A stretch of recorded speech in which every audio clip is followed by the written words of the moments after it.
Mum's stressing. I need to give her space this morning because she had that look where she's here, but she's not really here, you know?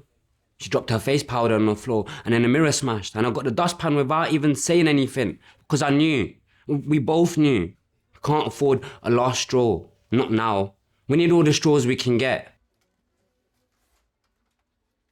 And she doesn't let me sweep it up though because there's glass. I'm 15, Mum. Fuck's sake. She tells me not to swear. I think that's why we missed the bus, but I don't say anything. We still make it 10 minutes before the estate agent opens because Mum made us leave 1,000,000 hours early. It looks bad if we keep them waiting. It doesn't seem to matter how long we're waiting. The man comes to open the shutter. He looks annoyed. I'm annoyed too, but I smile, like Mum's told me to. He asks us to wait outside as it isn't 9 o'clock yet. They're called Smith and Son. I don't think he's called Smith. Whoever Smith is, he's long gone. His son too. Mum has a last minute panic. I told you she was stressed. She got me to write everything she needs to say in English last week when we got the papers together. She's been practicing. She's wondering if I should stay out here. Does it look better if she goes in by herself, speaks to him adult to adult? Will he take her more seriously? She's got her best kurta on and it's cold today, but she's worn her light jacket because the zip on her winter coat is broken and it shows. But what if he says something she doesn't understand? It would look worse if she had to come and get me from outside. So she decides we go in together. I'm glad. It's warm and Drake's playing on the stereo. There's a calendar on a wall behind the desk with their logo. This month it's a robin sitting on top of a for sale sign. Last month it was a Halloween pumpkin. I recognise the man, but he don't seem to remember us. Or maybe he's pretending not to. He looks Bangla like us, but I reckon his parents probably born it. Maybe his grandparents too. He's the one that checked over all our papers last time. He's the one that told her that the letter from her boss was a month out of date. She lost her job the week after. They never said it was because of the letter, just that she was a risk. She asked me to explain. I could explain. I could tell her what the word meant, risk. The possibility of something bad happening. But I couldn't tell her what they meant. Understanding what people say and what they mean are two different things. They only teach us one at school. This time, Mum's got a new letter from a lady at college who does her ESOL classes. And she doesn't make Mum feel crap for asking. Miss Jenkins got us to do this exercise in English with someone else's shoes.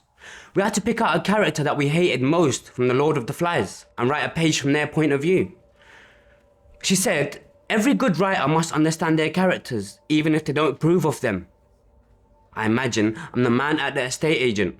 I'm getting up this morning, brushing my teeth, picking out that tie, buying that coffee. Maybe I had a bad night. Maybe I'm an insomniac. Has to be a reason for him to talk to Mum in that voice. Has to be a reason he's saying at the end of the day, the landlord has the right to decide who they rent to, as if she's done something wrong. Mum's trying hard not to cry. She gets this look. She narrows her eyes and clenches her jaw. Anyone else would think she's angry, but I know she's good at not crying. She does it all the time. I imagine her tears filling up like a bucket. Drip, drip, drip. We've been on a sofa bed at my friend Raz's for 3 months. They're good people. Keep saying, no rush, no rush. Stay as long as you need. They turn the landing light off at night, and if I have to pee, I have to go upstairs in the dark. Last week, I wet myself. And when I woke up, I was in a towel, and the sheets and my pajamas were hanging outside. I told Mum I could have done it, but she just shouted at me. I said, in English, they'd say I was taking a piss.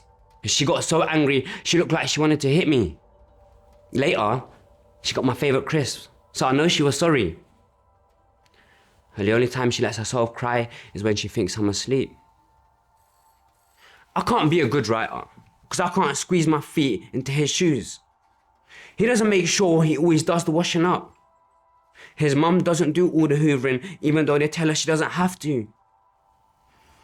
He isn't scared about what might happen if his friends stop being so friendly. He doesn't lie awake at night, wondering what would happen if they said it was time to go. We leave and walk home. Mum doesn't want to waste money on a bus, but it's starting to rain. I'm not about to argue. We leave. We pass a house a few doors down that's boarded up. It was boarded up last time too. I know it's empty. I can't tell you why, but I can tell you what it means.